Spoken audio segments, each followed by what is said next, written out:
Friends, सबसे पहले तो वेलकम टू न्यू सेट। आज मैं आया हूँ एक वीडियो आपके सामने लेके। इस वीडियो में हम बात करेंगे सोलर सिस्टम के बारे में। और मैं आपको ये भी बता दूँ, हमारा ज़्यादातर फोकस सन पे रहेगा क्योंकि वो हेड है हमारे सोलर सिस्टम का। तो देखा जाए तो हेड वही है, क्योंकि सारे प्लैनेट्स को उसी ने अपने ग्रेविटेशनल फोर्स की मदद से जो है जोड़ कर रखा है एक दूसरे से। तो अगर हम देखें तो सबसे अब देखते हैं सोलर सिस्टम में कौन कौन से पहले देखते थे कौन कौन से सेलेस्टियल बॉडीज सोलर सिस्टम में एग्जिस्ट करते हैं। जैसे कि प्लैनेट हो गए, जैसे कि मरकरी, वीनस, अर्थ। उसके बाद हो गए सैटेलाइट्स मीन्स मून, और उपग्रह भी बोल सकते हैं हिंदी में इसे। और ये है जैसे कि धरती का उपग्रह था, ये भी उपग्रह वो होते हैं जो एक प्लैनेट के साथ साथ सूरज का भी चक्कर लगाए, उसे उपग्रह कहते हैं। और जो उसके बाद होता है एस्टेरॉइड होता है। उसके बाद आगे होता है ड्वार्फ प्लैनेट्स। उसके बाद जो है होते हैं मीटियोराइट, जिन्हें हम उल्का पिंड कहते हैं। और जो है अगर हम एस्टेरॉइड का देखें तो उसे पिंड बोलते हैं, उल्का पिंड नहीं, उल्का बोलते हैं मतलब। और जो मीटियोराइट होते हैं उसे उल्का पिंड बोलते हैं। और आगे तो जो है धूमकेतु के बादल, जिससे हमारे सूरज जुपिटर सैटर्न जैसे प्लैनेट्स और सन बने हैं, वो धूमकेतु के बादल। हाँ, तो अब हम बात कर लेते हैं हमारे सोलर सिस्टम में कौन कौन से प्लैनेट किस नंबर पे हैं और कहाँ कहाँ हैं। तो सबसे पहले हमारे सबसे करीबी प्लैनेट सूरज का मरकरी। और पूरे सोलर सिस्टम में सबसे छोटा तो हमारा मरकरी है, पर सेकंड नंबर पे जो है सबसे छोटा हमारा प्लूटो है, पर उस सेकंड नंबर पे छोटा मरकरी है, क्योंकि अब प्लूटो को सोलर सिस्टम में नहीं गिराया था, वो उसे एक ड्वार्फ प्लैनेट का दर्जा दे दिया गया है। क्योंकि अभी आप वो भी बताएंगे क्यों दे दिया गया। तो पहले अभी मरकरी आता है फर्स्ट पे, उसके बाद वीनस जो सबसे चमकता हुआ है, आप धरती से भी इसको देख सकते हैं। आपको ये तारा लगेगा, पर ये तारा नहीं है, एक अगर आप देखें तो ये दिखता है। और यहाँ पे है हमारी अर्थ। उसके बाद आता है मार्स, जो लगभग अर्थ का आधा होता है। और उसके बाद जुपिटर, जो बिगेस्ट प्लैनेट है हमारे पूरे सोलर सिस्टम में। और इसके बाद आता है सैटर्न, उसके बाद यूरेनस, उसके बाद नेपच्यून, और उसके बाद प्लूटो आता था। जब 2006 की एक बैठक हुई थी IAU की, उसमें प्लूटो को बाहर कर दिया गया। अभी क्यों बाहर किया गया इसको भी बताएंगे। पहले तो हम बात कर लेते हैं अपने सन की, क्योंकि वो हेड है हमारे पूरे सोलर सिस्टम का। तो अगर सन के बारे में बात किया जाए तो ये जो है पूरे जैसे कि सन का चक्कर ये पूरे सारे प्लैनेट्स और सेलेस्टियल बॉडीज करती है, वैसे ही सन भी गैलेक्सी का चक्कर काटता है।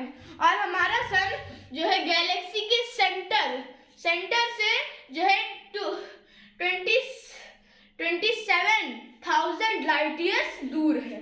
और ये 25 करोड़ साल में एक चक्कर लगाता है पूरे गैलेक्सी का, और उसी को हम कॉस्मोस ईयर कहते हैं। तो ये हो गई। और अगर हम देखा जाए तो सन हमारा प्लाज्मा वह गैस से बना हुआ है, और ये हेड है हमारे पूरे सोलर सिस्टम का। उसके बाद ये जो है हमारे सन की एनर्जी का जो सोर्स होता है न्यूक्लियर फ्यूजन, अगर इसको हिंदी में बोले तो नाभिकीय संलयन। और उसके बाद इसमें क्या होता है कि हाइड्रोजन हीलियम में कन्वर्ट होता है। अगर हम देखा जाए तो कौन कौन सी गैसेस हैं सूरज के अंदर, तो जो है 74% है हाइड्रोजन, और जो है 23% है हीलियम गैस, और 2% अदर गैसेस होंगी उसके अंदर। तो ये हो गई हमारी सन की बात। चलिए अब हम थोड़े से प्लैनेट के बारे में भी बात कर लेते हैं।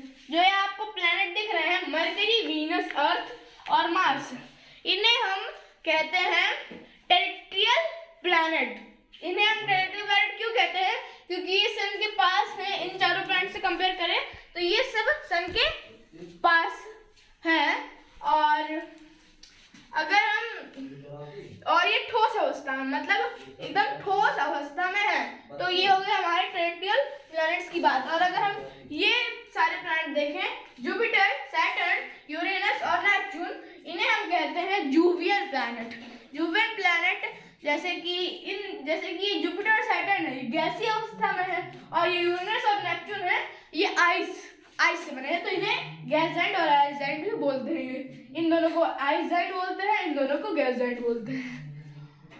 और जूवियल प्लैनेट जो होते हैं उनके पास रिंग्स पाई जाती है। जुपिटर के पास भी रिंग्स है, पर वो इतनी पतली और इतनी वो होती है जो हम देख नहीं पाते। उनके पास जाके हमने डिस्कवरी की थी। सैटर्न के पास इतनी सारी रिंग्स है कि हमको साफ नजरों से दिख जाती है।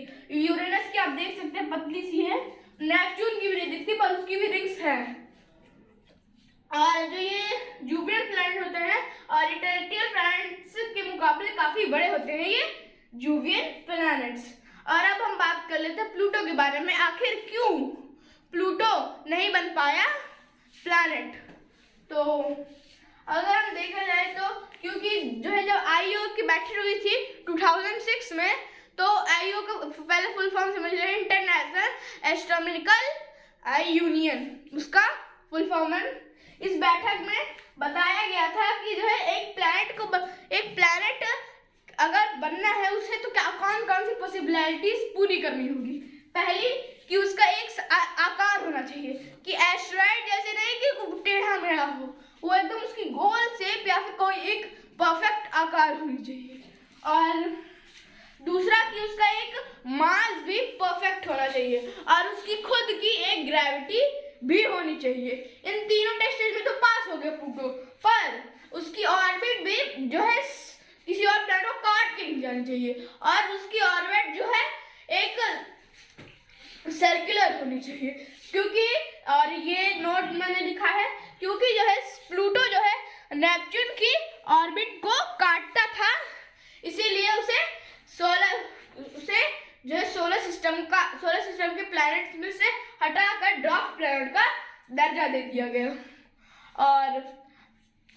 और देखा जाए तो प्लूटो जो है एक सर्कुलर शेप में नहीं, वो ओवल अंडा आकार में जो है घूमता था। तो वो तीन पॉसिबिलिटीज को उसने पार कर लिया, पर 2 में वो फेल हो गया, इसीलिए उसे ड्वार्फ प्लैनेट का दर्जा दिया गया, ना कि जो है प्लैनेट का दर्जा दिया। तो अगर ये हो गई हमारे प्लूटो की बात। अब हम थोड़े से उपग्रह मतलब सैटेलाइट्स की बात कर लेते हैं। मैंने आपको वीडियो की शुरुआत में बताया था कि ऐसा सेलेस्टियल बॉडी जो एक प्लैनेट के साथ साथ सूर्य की भी चक्कर लगाए उसे उपग्रह कहेंगे। और दो तरीके के उपग्रह होते हैं, एक नेचुरल उपग्रह, नेचुरल मून, और एक होता है man made moon. Man made moon का मतलब होता है जो मैन के द्वारा बनाया गया हो। और मैन के द्वारा मतलब मैन के द्वारा ये नहीं कि उसको रोबोट से बनाया गया, इसका मतलब ये होता है कि जो एस्टेरॉइड हो उन्हें मून का दर्जा दे दिया गया हो। ठीक है, तो जैसे कि अर्थ का अपना एक नेचुरल मून है जो हमारा मून है। और अगर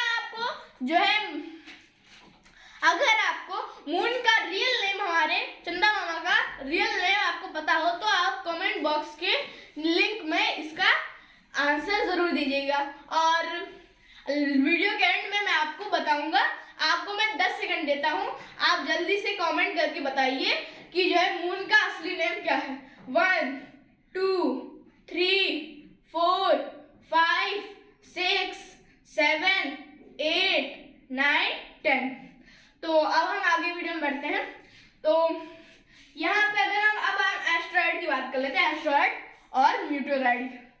तो अगर हम देखा जाए तो ये मार्स और जुपिटर के बीच में एक एस्टेरॉइड बेल्ट है जहाँ पे बहुत सारे एस्टेरॉइड होते हैं, और उनमें से सबसे बड़ा एस्टेरॉयड है सिरस। वहाँ का सबसे बड़ा एस्टेरॉयड, वहाँ के एस्टेरॉयड बेल्ट में सबसे बड़ा एस्टेरॉयड है सिरस।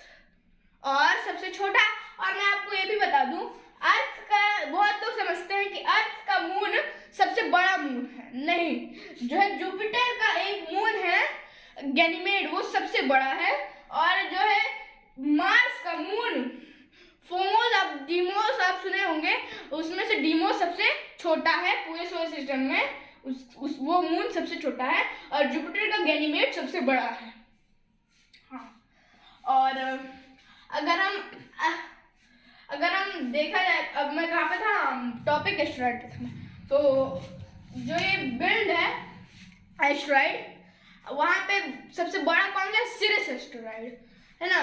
तो सिरस एस्टेरॉयड वहाँ पे सबसे बड़ा एस्टेरॉयड है।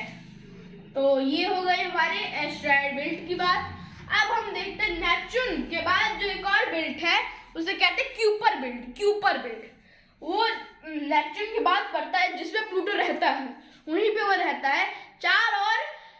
चार और डॉफ प्लैनेट क्यूपर बेल्ट में हैं, और उनके बारे में अलग से हम सेपरेट वीडियो बनाएंगे आपके वो, ठीक है। तो